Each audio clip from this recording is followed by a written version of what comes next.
नहीं, आप नहीं बोलना चाहते, मैं अगले वक्ता को बुलाऊं? हाउस ऑर्डर में आप बोलिए, क्या चाहिए?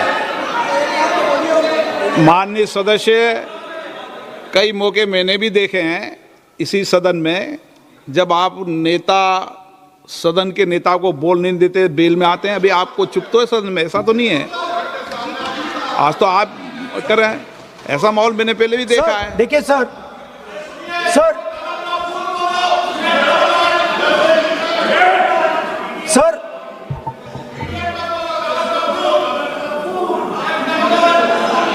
House sir, to keep house in order, sir, is your esteemed responsibility. Sir, the moment I open my mouth, the entire opposition starts to shout.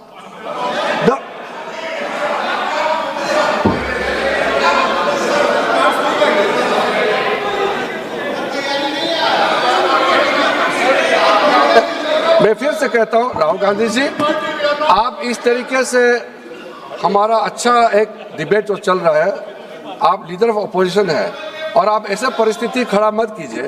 Speaker साहब ने भी जिक्र किया, जब प्रधानमंत्री जी को हमारा जो शुरू में राष्ट्रपति का अभिभाषण को बोलने का आप लोगों ने बिल्कुल रोक करके यहाँ तक आए और आप लोगों ने कई बार प्रधानमंत्री जी को बोलने नहीं दिया, ऐसा परिस्थिति भी निर्माण कराया आप लोगों ने। और आज तो आपने आज संसदीय भाषा का इस्तेमाल किया, एक पार्लियामेंट्री जो सिस्टम है उसको लेकर के एक नियम हमने पढ़ के सुनाया। ये किताब का भी जिक्र किया कि अन पार्लियामेंट्री एक्सप्रेशन, ये मैंने जिक्र किया। और बाकी हमारा साथियों ने भी कहा है कि आप भाषण कीजिए, लेकिन जो शब्द इस्तेमाल किया है उसमें आपत्ति, इतना ही जो है।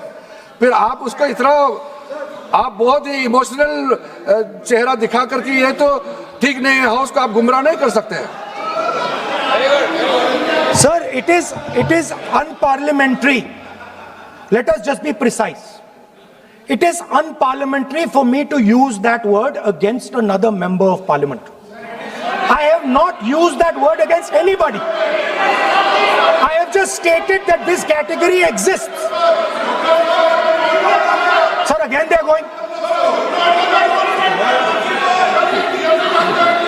Speaker sir, अगर आप चाहते हैं कि इस देश में सिर्फ बीजेपी बोले तो मैं चुप होकर यहाँ बैठ जाता हूँ, मैं बैठ जाता हूँ, कोई प्रॉब्लम नहीं है। ठीक है, टाइम बता दो कितना ले लिया। एक मिनट। माननीय सदस्य, माननीय नेता प्रतिपक्ष, इस विषय पर मैं बोलता हूं सर, रिजू जी खड़े हो जाते हैं, मैं बोलता हूं वो खड़े हो जाते हैं, इंटरप्ट करते हैं। आप उनको, मैंने यील्ड भी नहीं किया, आप उनको जगह दे रहे हैं। नो, संसदीय कार्य मंत्री आप बोल, ये फिर से आ गए।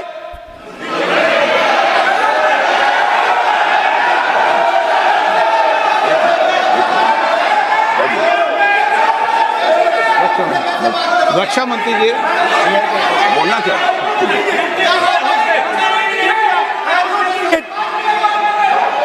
एक मिनट।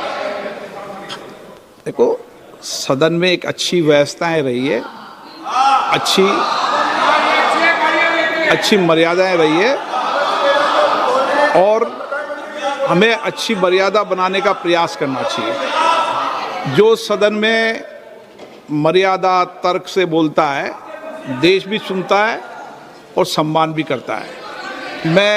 मेरी ये अपेक्षा रहती है कि सदन के अंदर शब्दों का चयन ऐसा हो जो संसदीय मर्यादाओं के अनुरूप हो और हमारी चर्चा उच्च कोटि की हो, ये मेरी अपेक्षा रहती है।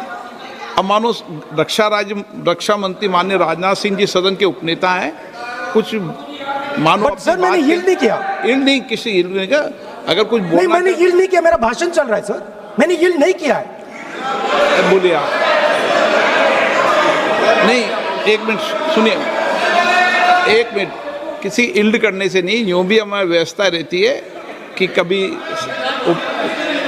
नहीं मैंने किसी नो अलाउ, आपको भी अलाउ करते हैं, ऐसा नहीं करते, अलाउ नहीं करते, ठीक है, अलाउ नहीं करते ऐसा नहीं। पर रक्षा मंत्री जी कुछ बोलना चाहते हैं शायद। बोला है सदन में अच्छा माहौल के लिए बोलेंगे। अध्यक्ष महोदय, मैं बहुत ही विनम्रतापूर्वक अनुरोध करना चाहता हूं कि जिस असंसदीय शब्द का प्रयोग हमारे नेता प्रतिपक्ष ने किया है उसे कार्रवाई से निकाल दिया जाए। एक मिनट, अपना व्यवस्था से निकल जाता है। ओके, वो निकाल दिया जाए। और मैं आप सभी से ये अपील अपने पक्ष से करना चाहता हूं कि इस समय आप शांत रहिए, उनकी बात सुनिए। आप बोलिए।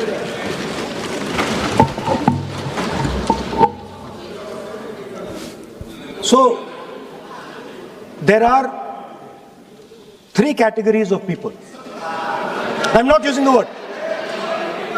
There is one category of people called student, विद्यार्थी, जो विद्या का अर्थ ढूंढता है. And then there are the 2 other categories which I will not name.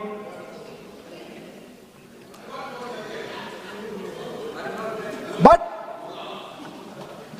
these categories have natures. So the student is never scared of the truth.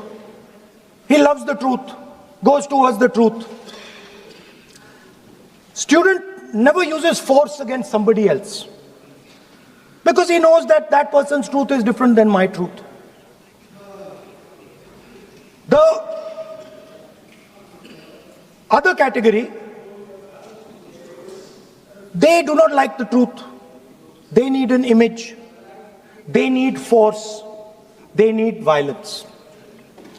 Superficially, it looks that our students were upset because of exams. They were upset because of the education system. They were upset because they have to study hours and hours and hours, and then paper leaks. Some rich boy or girl pays 30-40 lakh rupees, gets the paper, gets the job, and जो middle class का गरीब student है, ईमानदार है, वो bypass हो जाता है. So they are upset because of these things. And our system is terrible. It's terrible, it's cruel. Lakhs and lakhs of rupees are taken from the poorest people. Everything has been privatized. Paper leaks. In one exam, something happens. In another exam, something else happens. Some people are allowed re-exam, some people are not allowed re-exam.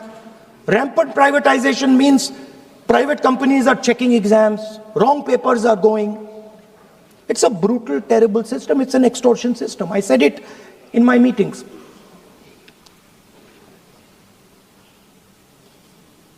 And it's a system that has been captured. It's a system that has been captured, the soul of the system has been captured by the RSS. The soul, sir. Rajnath Singh ji said, sir, please.